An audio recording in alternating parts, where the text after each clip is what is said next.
Under a state of emergency as a giant oil slick triggered by that massive rig explosion is about to hit the coast. President Obama says his administration will use every available resource to combat the spill, which is growing by about 5,000 barrels of oil every day. Federal officials expect the slick to reach the Louisiana coast tonight, within the next few hours. By this time tomorrow, it's expected to spread closer to Mississippi, moving to just 20 miles off that coast by Saturday.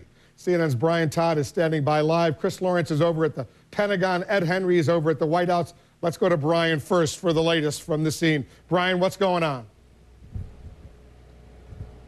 Wolf, officials here have just told us about the scenario that so many people are worried about, that this 120-mile-long slick is now about to reach the mouth of the Mississippi River. We're told that the leading edges of the slick may be only about 3 or 4 miles from the Mississippi Delta, and it could hit there tonight. Admiral Mary Landry, the lead Coast Guard official in charge of this cleanup operation, tried to downplay that a few moments ago with me, saying it's really just tiny slivers of the slick that could hit the Mississippi Delta tonight. And she said that they have booms in place to try to mitigate all of that. But still, the fact remains, this slick has crept closer to the coast. It is about to hit the mouth of the Mississippi River within hours. Now, that controlled burn that they've been trying since yesterday has worked, but they've only done it in really small increments.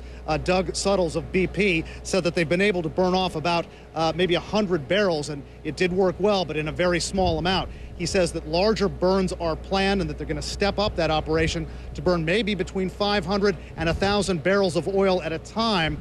That's if the weather cooperates. That is not a given.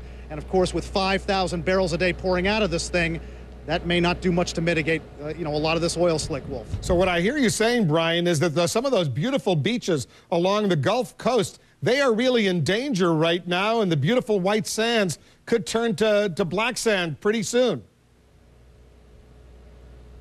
You could at least see fringes of the oil and remnants of it coming on shore very, very soon. Whether it's going to turn these beaches completely black, that remains to be seen. A lot of this oil, officials are stressing to us, is very thin and in very small slivers, so you may not see massive amounts of it, although you may. A lot of it is going to depend on the weather. A lot of it is going to depend on whether they're going to be able to burn off massive chunks of this at a time. None of that is really a given right now. All right, Brian's on the scene for us. We'll get back to you, Brian. All of this as the Interior Secretary, Ken Salazar, gets ready to meet with big oil executives within the hour to explore ways to prevent future disasters like this one from occurring. Chris Lawrence is getting more reaction over at the Pentagon. The federal government is responding to this dire situation, Chris, but as you know, there's already criticism that it's taking too long.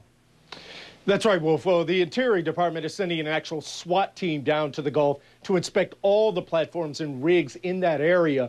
And the BP company has now asked the military for certain underwater technology that it cannot get commercially, which includes imaging equipment and some remote-operated vehicles. It's going to take more than one cleaning crew to clean up this mess. That's the message from President Barack Obama, who's ordered high-level government officials to get to the Gulf by Friday. Not just to respond to this incident, but also to determine its cause.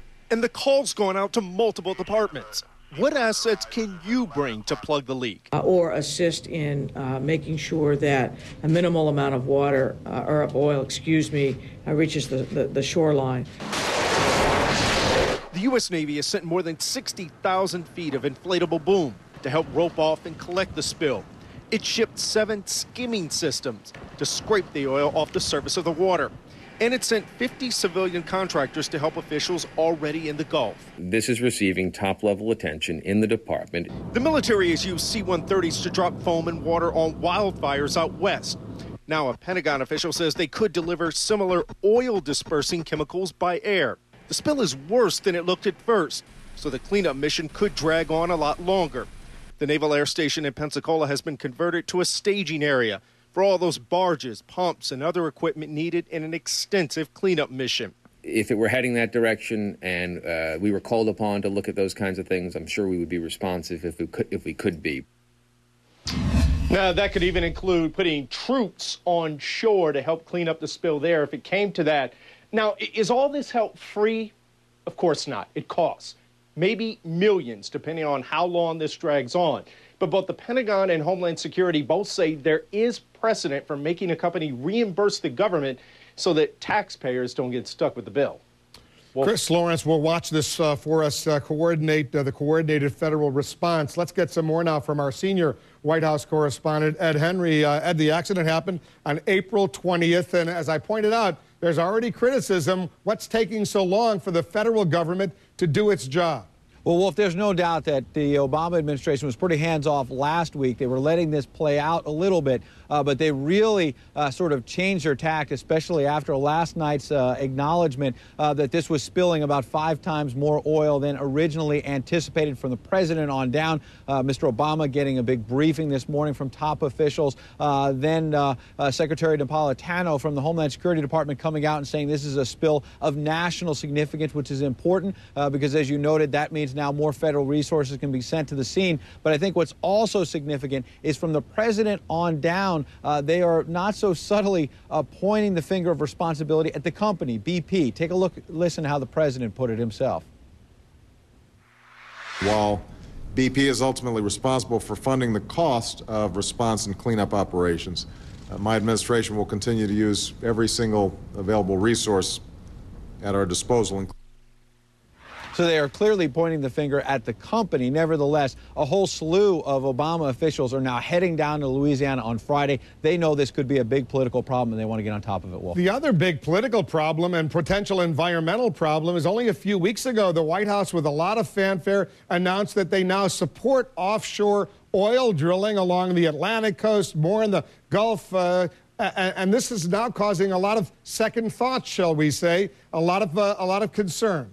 And maybe a shift at the White House. Right after the spill, spokesman Robert Gibbs insisted, no, there's no change in thinking here at the White House when it looked like things were relatively contained. Now, all of a sudden, a lot of top Democrats on the Hill, Senator Bill Nelson of Florida, for example, saying he's going to have legislation saying you can't increase more offshore drilling unless we get an idea on the safety concerns because of this. Senator Frank Lautenberg, another Democrat, just put out a statement saying, quote, this is more than a spill of national significance. This is an absolute catastrophe, and saying that much more must be done on safety. Publicly, White House officials are now saying, look, we're going to wait until the investigation goes forward before we make any change in policy. But I can tell you, in private, top White House officials are acknowledging the obvious. This could really shift the president's position, could really make them rethink what he just announced a few weeks ago. No more chanting of drill, baby, drill, at least for the time being, given what's happened in the Gulf of Mexico. Ed, thanks very much.